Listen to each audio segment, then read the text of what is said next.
ಎಲ್ಲರಿಗೂ ನಮಸ್ಕಾರ ಸ್ನೇಹಿತರೆ, ನಮ್ಮ ಚಾನಲ್ಗೆ ಸ್ವಾಗತ. ಇವತ್ತಿನ ಈ ವಿಡಿಯೋದಲ್ಲಿ 2026ನೇ ಇಸವಿಯಲ್ಲಿ ಆಷಾಢ ಮಾಸವು ಯಾವಾಗ ಆರಂಭವಾಗುತ್ತದೆ, ಆಷಾಢ ಮಾಸವು ಯಾವಾಗ ಅಂತ್ಯವಾಗುತ್ತದೆ, ಆಷಾಢ ಮಾಸದ ಮಹತ್ವವೇನು, ಆಷಾಢ ಮಾಸದಲ್ಲಿ ಯಾವ ಕೆಲಸಗಳನ್ನು ಮಾಡಬೇಕು, ಯಾವ ಕೆಲಸಗಳನ್ನು ಮಾಡಬಾರದು, ಆಷಾಢ ಮಾಸದ ಬಗ್ಗೆ ಸಂಪೂರ್ಣ ಮಾಹಿತಿಯನ್ನು ಇವತ್ತಿನ ಈ ವಿಡಿಯೋ ಮೂಲಕ ತಿಳಿದುಕೊಳ್ಳೋಣ ಸ್ನೇಹಿತರೆ. 2026ರಲ್ಲಿ ಆಷಾಢ ಮಾಸವು ಜುಲೈ 15ನೇ ತಾರೀಕು 2026ರಂದು ಆರಂಭವಾಗಿ ಆಗಸ್ಟ್ 12ನೇ ತಾರೀಕು 2026ರಂದು ಮುಕ್ತಾಯಗೊಳ್ಳುತ್ತದೆ. ಇಂದು ಚಂದ್ರಮಾನ ಪಂಚಾಂಗದ 4ನೇ ತಿಂಗಳಾದ ಆಷಾಢ ಮಾಸವು ಆಧ್ಯಾತ್ಮಿಕ ಸಾಧನೆ, ದೇವರ ಆರಾಧನೆ ಹಾಗೂ ವ್ರತ ನಿಯಮಗಳಿಗೆ ಅತ್ಯಂತ ಮಹತ್ವದ ಕಾಲವಾಗಿದೆ. ಆಷಾಢ ಮಾಸವನ್ನು ಶೂನ್ಯ ಮಾಸ ಎಂದು ಕೂಡ ಕರೆಯುತ್ತೇವೆ. ಆಷಾಢ ಮಾಸವನ್ನು ಸಾಮಾನ್ಯವಾಗಿ ಶೂನ್ಯ ಮಾಸ ಎಂದು ಕರೆಯಲಾಗುತ್ತದೆ.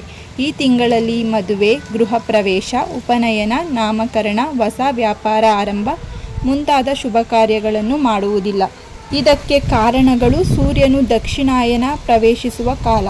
ಅಷ್ಟೇ ಅಲ್ಲದೆ ಮಳೆಗಾಲದ ಆರಂಭದಿಂದ ಆರೋಗ್ಯ ಸಮಸ್ಯೆಗಳು ಹೆಚ್ಚಾಗುವ ಸಾಧ್ಯತೆ ಇದೆ. ಭೌತಿಕ ಸಂಭ್ರಮಗಳಿಗಿಂತ ಆಧ್ಯಾತ್ಮಿಕ ಚಿಂತನೆಗೆ ಹೆಚ್ಚಿನ ಮಹತ್ವದ ಕಾಲವಾಗಿದೆ.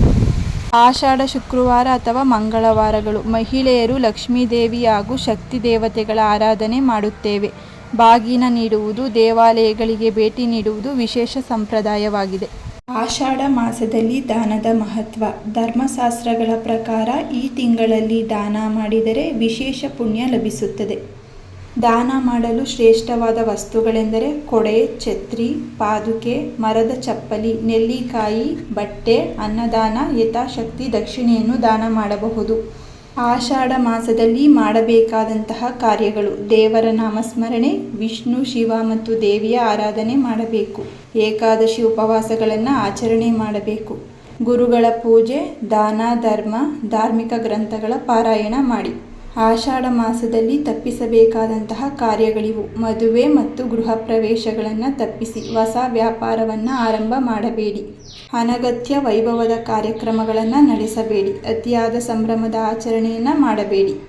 ಆಷಾಢ ಮಾಸದಲ್ಲಿ ಶುಭ ಕಾರ್ಯಗಳಿಗಿಂತ ಭಕ್ತಿ, ದಾನ, ವ್ರತ ಮತ್ತು ಆಧ್ಯಾತ್ಮಿಕ ಸಾಧನೆಗೆ ಮೀಸಲಾದ ಅತ್ಯಂತ ಪವಿತ್ರವಾದ ಮಾಸವಾಗಿದೆ. ಈ ತಿಂಗಳಲ್ಲಿ ದೇವರ ಆರಾಧನೆ, ಗುರುಗಳ ಗೌರವ, ದಾನ, ಧರ್ಮ ಮತ್ತು ಸಾತ್ವಿಕ ಜೀವನವನ್ನು ಅನುಸರಣೆ ಮಾಡುವುದರಿಂದ ಜೀವನದಲ್ಲಿ ಸುಖ, ಶಾಂತಿ ಮತ್ತು ಪುಣ್ಯ ಲಭಿಸುತ್ತದೆ. ಆಷಾಢ ಶುಕ್ರವಾರಗಳ ಮಹತ್ವ. ಆಷಾಢ ಮಾಸದಲ್ಲಿ ಬರುವ 4 ಶುಕ್ರವಾರಗಳು ಮಹಾಲಕ್ಷ್ಮಿ ಮತ್ತು ಲಕ್ಷ್ಮೀ ದೇವಿಯ ಆರಾಧನೆಯ ಅತ್ಯಂತ ಶ್ರೇಷ್ಠವಾದ ಕಾಲವಾಗಿದೆ. ಈ ದಿನ ಮಹಿಳೆಯರು ವಿಶೇಷ ಪೂಜೆಯನ್ನು ಮಾಡಿ, ವಿಶೇಷವಾಗಿ ದೀಪವನ್ನು ಹಚ್ಚಿ, ನೈವೇದ್ಯವನ್ನು ಅರ್ಪಿಸಿ ಕುಟುಂಬದ ಸುಖ, ಶಾಂತಿ, ಸಮೃದ್ಧಿಗಾಗಿ ಪ್ರಾರ್ಥನೆ ಮಾಡಿಕೊಳ್ಳುತ್ತೇವೆ. ಆಷಾಢ ಮಾಸದಲ್ಲಿ 2026ರಲ್ಲಿ ಬರುವಂತಹ ಶುಕ್ರವಾರಗಳ ದಿನಾಂಕಗಳು: ಮೊದಲನೇ ಶುಕ್ರವಾರ ಜುಲೈ 17ನೇ ತಾರೀಕು ಬರುತ್ತದೆ. ಎರಡನೇ ಶುಕ್ರವಾರ ಜುಲೈ 24ನೇ ತಾರೀಕು ಬರುತ್ತದೆ. ಮೂರನೇ ಶುಕ್ರವಾರ ಜುಲೈ 31ನೇ ತಾರೀಕು ಬರುತ್ತದೆ. ನಾಲ್ಕನೇ ಶುಕ್ರವಾರ ಆಗಸ್ಟ್ 7ರಂದು ಬರುತ್ತದೆ. ಆಷಾಢ ಮಾಸದಲ್ಲಿ ಮೈಸೂರಿನ ಶ್ರೀ ಚಾಮುಂಡೇಶ್ವರಿ ಅಮ್ಮನವರ ದೇವಸ್ಥಾನಕ್ಕೆ ಲಕ್ಷಾಂತರ ಭಕ್ತರು ಭೇಟಿ ನೀಡುತ್ತಾರೆ. ಚಾಮುಂಡೇಶ್ವರಿ ವದಂತಿ ಮಹೋತ್ಸವ ಆಗಸ್ಟ್ 4ನೇ ತಾರೀಕು 2026ರಂದು ಮಂಗಳವಾರ ನಡೆಯುತ್ತದೆ. ಆಷಾಢ ಮಾಸದಲ್ಲಿ ಲಕ್ಷ್ಮಿ ಮತ್ತು ವಿಷ್ಣು ಆರಾಧನೆಯನ್ನು ಮಾಡುವುದರಿಂದ ಆರೋಗ್ಯ ಮತ್ತು ಮನಃಶಾಂತಿ ಲಭಿಸುತ್ತದೆ. ಅದರಲ್ಲೂ ಆಷಾಢ ಮಾಸದಲ್ಲಿ ವಿಶೇಷವಾಗಿ ಮಂಗಳವಾರ ಮತ್ತು ಶುಕ್ರವಾರ ಮಹಾಲಕ್ಷ್ಮಿ ಹಾಗೂ ಶ್ರೀ ಮಹಾವಿಷ್ಣುವಿನ ಪೂಜೆ ಮಾಡಿದರೆ ಐಶ್ವರ್ಯ, ಆರೋಗ್ಯ ಮತ್ತು ಮನಃಶಾಂತಿ ಸಿಗುತ್ತದೆ. ಸ್ನೇಹಿತರೆ, ಆಷಾಢ ಮಾಸವು ಭಕ್ತಿ, ವ್ರತ, ದಾನ ಮತ್ತು ಆತ್ಮಶುದ್ಧಿಗೆ ಮೀಸಲಾದ ಪವಿತ್ರ ಮಾಸವಾಗಿದೆ. ಈ ತಿಂಗಳಲ್ಲಿ ದೇವರ ಆರಾಧನೆ, ಗುರುಗಳ ಗೌರವ, ಸಾತ್ವಿಕ ಜೀವನ ಮತ್ತು ದಾನ ಧರ್ಮಗಳನ್ನು ಆಚರಿಸುವುದರಿಂದ ಜೀವನದಲ್ಲಿ ಸುಖ, ಶಾಂತಿ ಮತ್ತು ಸಮೃದ್ಧಿ ನೆಲೆಸುತ್ತದೆ.